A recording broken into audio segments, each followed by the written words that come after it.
Hello मेरे प्यारे दोस्तों, कैसे हैं? उम्मीद करते हैं स्वस्थ होंगे, मस्त होंगे। तो प्यारे भाइयों, आज की इस वीडियो में मैं लाठी कहानी का सारांश बताने वाला हूँ। जी हाँ मेरे प्यारे भाइयों, हर साल बोर्ड परीक्षाओं में पूछे जाने वाला सारांश है ये।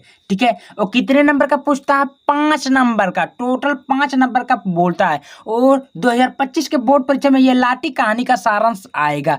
तो आपको आसान से आसान भाषा में कैसे लिखना है, ट्रिक से कैसे लिखना, भाई कहानी देखो कितना बड़ा है। अब इसको अपने दिमाग से कैसे लिखना है, इतना बड़ा है, याद तो होगा नहीं उतना जल्दी जब तक रट्टा नहीं मारोगे। अब करना क्या है, आप लोग को इस वीडियो को अंत तक जरूर देखना। ठीक है, मैं बता दूंगा आप सभी को एक ट्रिक, उस ट्रिक से आप लोग फॉलो करते हैं, लिखते हैं, तो आसानी से एग्जाम सेंटर में लाठी कहानी का सारांश लिख लेंगे और आपको 5 नंबर बिल्कुल फ्री मिलने वाला है, एक भी नंबर नहीं कटेगा। ठीक है, क्लास 12 हिंदी का मोस्ट इंपॉर्टेंट ये लाठी कहानी का सारांश है और 2025 के बोर्ड परीक्षा में ये तो पक्का आएगा। देखिए, सबसे पहले आपको मैं इसका संकेत बता देता हूं, कैसे आपको क्या क्या याद रखना है। तो जैसा कि प्यार बच्चों आप लोग को पता ही होगा, अगर मेरे चैनल पर नहीं तो चैनल को सब्सक्राइब कर लीजिएगा, वीडियो को लाइक कर लीजिएगा। क्या पता होगा, देखिए आपको इसमें पता होगा कि इसमें आप लोग जानो कि इसमें मुख्य भूमिका किसका किसका है। तो सबसे पहले मैं आपको बता देना चाहता हूँ, सबसे पहले ये जो है शिवानी जी का कहानी लिखी है। कौन है? शिवानी द्वारा रचित किया गया, लिखा गया है क्या, लाठी कहानी का सारांश। और दूसरा है कप्तान जोशी, जो क्या बोलते हैं, नायक जिसको बोलते हैं। ठीक है, इस कहानी का कौन है? नायक, यानी कि लाठी कहानी का नायक है। क्लियर हो बात? और तीसरा क्या है, उसकी पत्नी है बानो, जो अपने पति से क्या करती है, अत्यधिक प्रेम करती है। ठीक है, कप्तान जो है अपनी पत्नी से क्या करता है, उसकी पत्नी कौन है? बानो है, कप्तान जो है नायक है। तो क्लियर हो बात? यानी कि कप्तान जो है अपनी पत्नी बानो से अत्यधिक प्रेम करती है, उसी के उपलक्ष्य में ये कहानी का सारांश बताया गया हुआ। कोई दिक्कत नहीं है। चलिए, इतना बता दिया हूं, अब इसको आपको लिखना कैसे है, इतना आप लोग याद कर लेते हैं। ठीक है, तो आप लोग इसको बनाकर भी लिख सकते हैं। कैसे लिखना है? लिखना है जीवन परिचय, और जीवन परिचय में आपको लिखना क्या है, तो लिखना है शिवानी द्वारा रचित लाठी कहानी एक सुंदर चित्रण किया गया है। भाई आपको जिस कहानी का सारांश लिखते हैं वो काले पेन से करना है। ठीक है, अच्छा लगे देखने में। ठीक है, लाठी कहानी का सारांश सुंदर चित्रण किया गया है। इस कहानी का नायक कप्तान जोशी है। मैंने क्या बोला हूं, कप्तान कौन है? कप्तान नायक जोशी जी हैं। ठीक है, आप लोग को पढ़ना है तो आप लोग को ये तैयार ही करना है। ठीक है, नायक कप्तान जोशी है, जो अपनी पत्नी बानो से अत्यधिक क्या करता है, प्रेम करता था। कोई दिक्कत नहीं है। अपनी पत्नी बानो कौन है? उसकी पत्नी बानो अत्यधिक प्यार करता था। ये तो क्लियर हो बात। अब देखिए, विवाह के तीसरे दिन बाद ही कप्तान जोशी बसरा जाना पड़ा। तब बानो सिर्फ 16 वर्ष की थी। अब देखिए, अपने पति की अनुपस्थिति में नहीं जब थे, तो देखिए अनुपस्थिति में ने बानो ने अपनी नंदों के ताने सुने, भतीजे के कपड़े धोए, ससुर के होज बुने आदि, उसे मानसिक प्रताड़ना दी गई। यानी कहने का मतलब, जब उसका पति घर पे नहीं था तो उसके घर में जितने ससुर, ननद, भौजाई, भतीजे, उनको अनेक अनेक प्रकार की यातनाएं देते रहते थे। ठीक है, दंडित करते रहते थे। ठीक है, क्लियर हो बात? चलिए, बहुत बढ़िया, आगे लिखना है। हाँ, और अनेक अनेक प्रकार के कपड़ों धोते हैं, फिर भी लेकिन उनको क्या करती है, दंडित करती है। ठीक है, अब देखिए क्या लिखना है प्यारे बच्चों, अगला।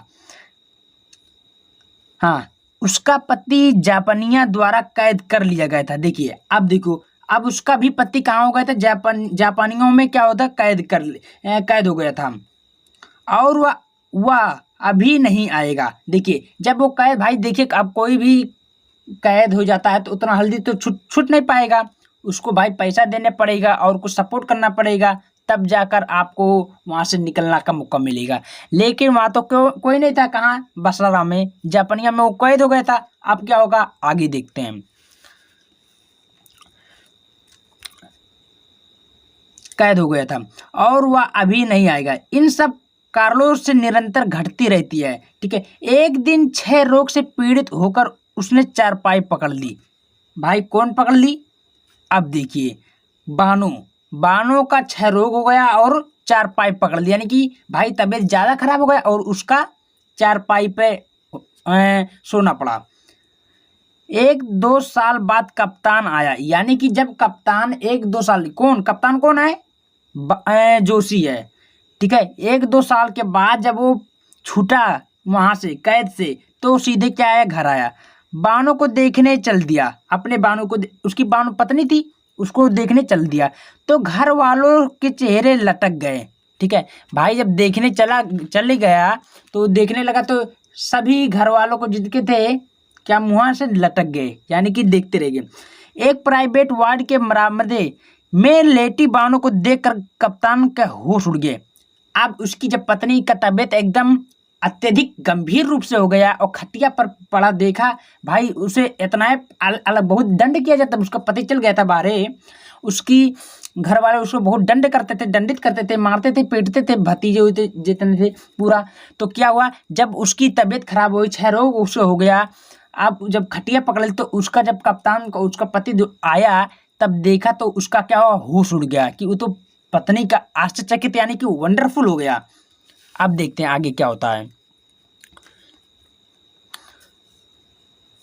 2 वर्ष में बानो घिसकर और भी बच्ची बन गई थी, इस प्रकार बन गई थी कि वो मतलब कि देखने में एकदम बच्ची ही तरह लग रहे थे, इतना ज्यादा उसे दंडित किया जाए, दुबला पतली हो गई थी, फटी उटी कपड़ा पहनी थी, ठीक है, इस प्रकार की वो बच्ची बन गई थी।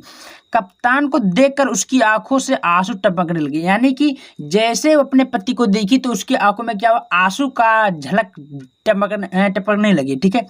बानो का तबीयत नाजुक देखकर डॉक्टर ने कप्तान से बोला कि कमरा खाली करके मरीज को घर ले जाइए, यानी कि क्या बोल रहा है कि मतलब कमरा खाली कर दीजिए और मरीज को क्या कर लीजिए, घर ले जाइए, ठीक है।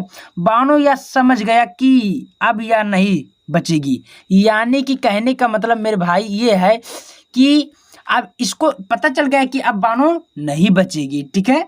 आगे लिखना है, वह नहीं लौटी, वह भाग मरीजों के पास गई और सब आए, लेकिन बानो नहीं। दूसरे दिन भाई घटना घट गई और उसकी गाड़ी साड़ी मिली, बानो ने डूबकर आत्महत्या कर ली, ठीक है। शोक में पागल कप्तान साड़ी छाती से चिपकाए फिरता रहा। इसका कहने का मतलब ये प्यार भाइयों, मतलब उसका तबीयत खराब हो गया तो उसे मरीज में हॉस्पिटल में भर्ती जब किया गया तो डॉक्टर ऑलरेडी बता दिया कि आपको मरीज को घर ले जाने की आवश्यकता है, इसमें हॉस्पिटल में छोड़ने की आवश्यकता नहीं है। उसका उस समझ गया कि अब वो जैसे जैसे डॉक्टर बोला तुरंत अब कप्तान समझ गया, कप्तान जोशी समझ गया कि ये अब बचने वाली नहीं है। अब भाई अब कुछ दिन बाद देखिए पता चलता है कि वो उसकी पत्नी जो आत्महत्या कर ली है, ठीक है। तो वो क्या होता है, बार बार साड़ी उसका फटे जो साड़ी था से अपने सीने से चिपका कर रोता है, चिपकाता फिरता है। तो प्यारे बच्चों इस रहा कहानी का सारांश उद्देश्य, सेम ऐसे ही लिखना आपको। अगर इसका पीडीएफ चाहिए तो टेलीग्राम ज्वाइन कर लीजिएगा, वहां पर आपको मिल जाएगा। वीडियो कैसा लगा, वीडियो पसंद आए वीडियो को ज्यादा से ज्यादा शेयर कर दीजिएगा, सब्सक्राइब कर दीजिएगा। मिलते हैं, धन्यवाद।